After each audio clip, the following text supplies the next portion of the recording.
Let's get technical. We've got some pretty important earnings coming out. Preparation is the name of the game with our chart master team, Rick Ducat and Renita Young. Let's start with TJ Big winner. Seems very stable going into this report.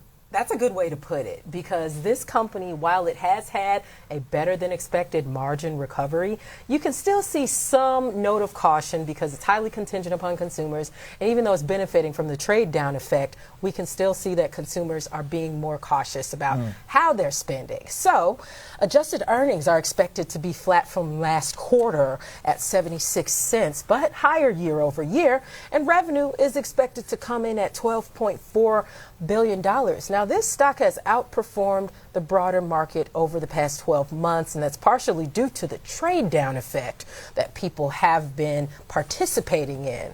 And at least one analyst has hopes for the stock, which is up more than 30% over the past 12 months. They have hope in this stock to rise a little bit more. Barclays is raising the price target to $101. That's around a 17% move to the upside from where it's been trading today. But two potential headwinds exist for this company. It's the possibility of higher freight costs in the coming months, and it's that restart in student loan payments that may suck up the discretionary spending of people. Yeah, it's not going to be good if TJ sales start to slow, because that means we're really pinching our pocketbooks. Okay, so the stock up 30%, even as sequential earnings are going to be flat. Could be one where there's a little bit of drama, but generally TJ doesn't have monster swings on earnings. It's just not a very volatile stock, it seems like, Rick. It hasn't been very volatile lately either here. We had a nice rally upward. It took us up about 16% since the end of May into our yearly highs.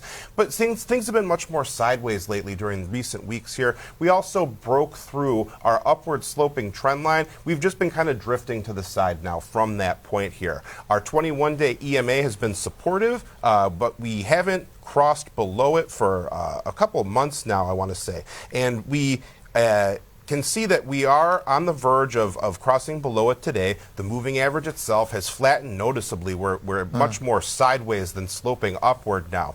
We're also slipping below a volume node that's centered around the 86 level. That's our blue bar graph on the right side of the screen. You can see there's a bit of a spike in it around that level. That suggests that there's been some price acceptance at these elevated levels. So I guess the thing to look out for now would be some consolidation and then a breakout to the upside if you're feeling bullish about this name. Beyond those old highs near 87.42, 87.50 or so, around that level would be where the bulls would want to see a big move beyond that point. Now, earnings could change everything. We can see that, as I said, our moving averages are kind of slowing down here. Momentum, according to the RSI, is waning. We're right near that 50 midline right now that separates bullish momentum from bearish momentum. None of this is particularly uncommon heading into earnings. We've got an event risk coming up, so it's not really unheard of for something like this to be happening. Sure. But still, what we'd want to see would be some kind of breakout beyond either those old highs or perhaps beyond where we topped out before around the 85 level.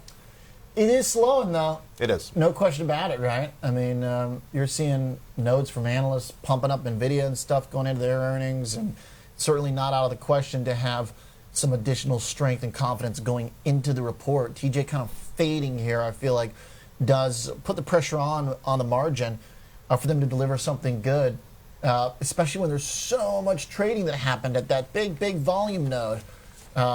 Seems like there's almost a little gravity, a little magnetism perhaps down there. All right, good context, definitely. And that big node is at what, like $78?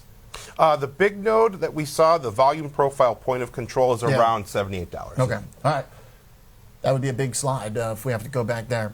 How about Brinker? Not the worst chart, not the best chart, kind of just sideways, but pretty choppy.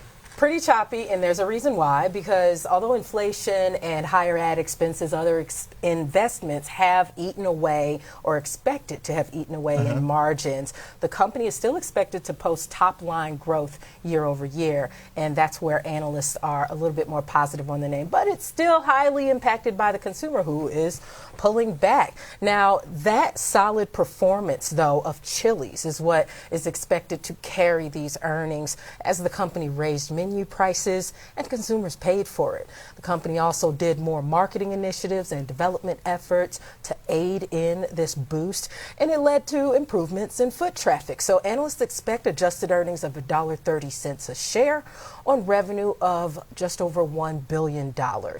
$1 billion, that's a lot of, well, let's see. What's our favorite Brinker? Well, I guess we shouldn't play favorites, but Not that's a lot of favorites. Chili's. No, I'm going to say favorite. My favorite's Chili's. Chili's, Maggiano's, you know. Yeah, Maggiano's Yes. too.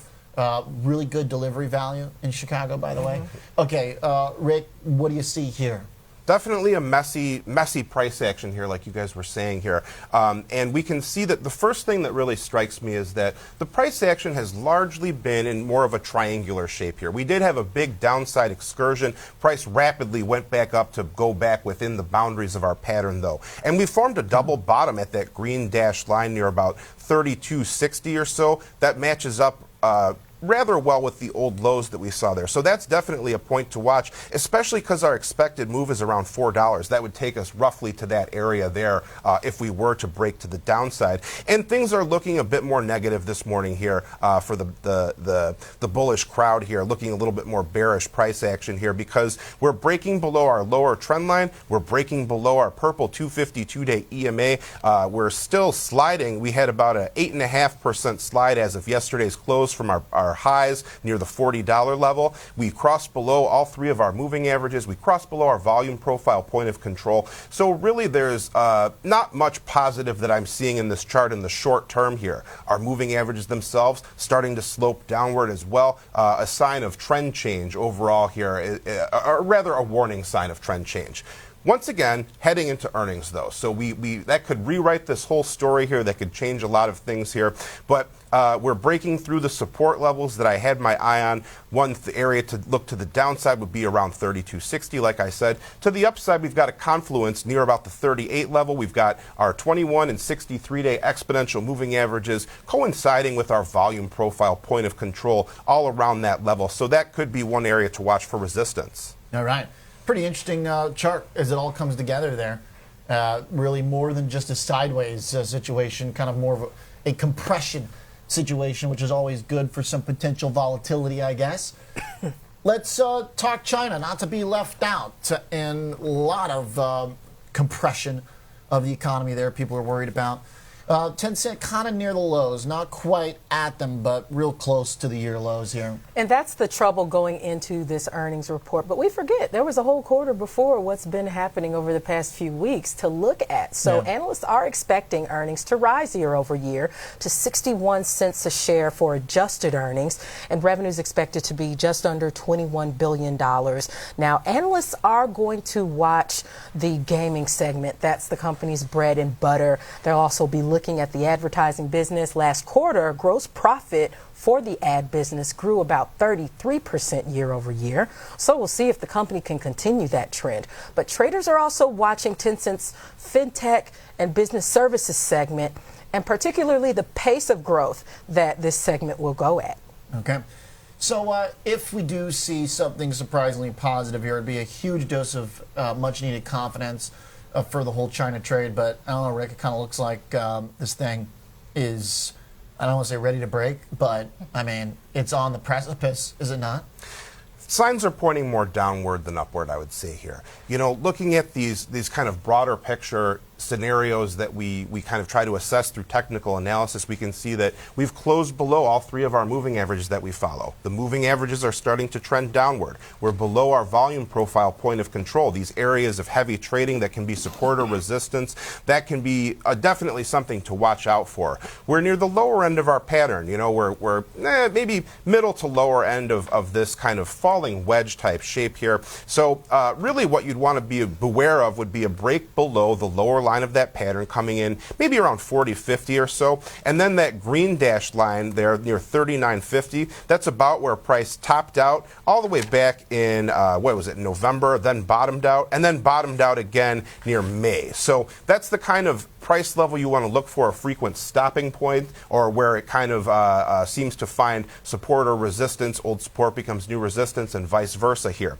To the upside, we've got a similar situation to our last chart. We've got a convergence of a lot of our moving averages coming near our volume profile point of control, kind of near 43.25 or so, around that area. But once again, moving averages moving sideways, clustering together, speaks to weak directionality. It would be slightly more biased to the downside, but overall not a ton of strong trend here to talk about. Okay. So trying to hold on to lows of the year, basically. Kind of the goal would be for this to hang on to $40 at like worst case scenario without breaking down to a fresh new low. Good context and great charts. So nicely done, team. Renee DeYoung and Rick Dukan.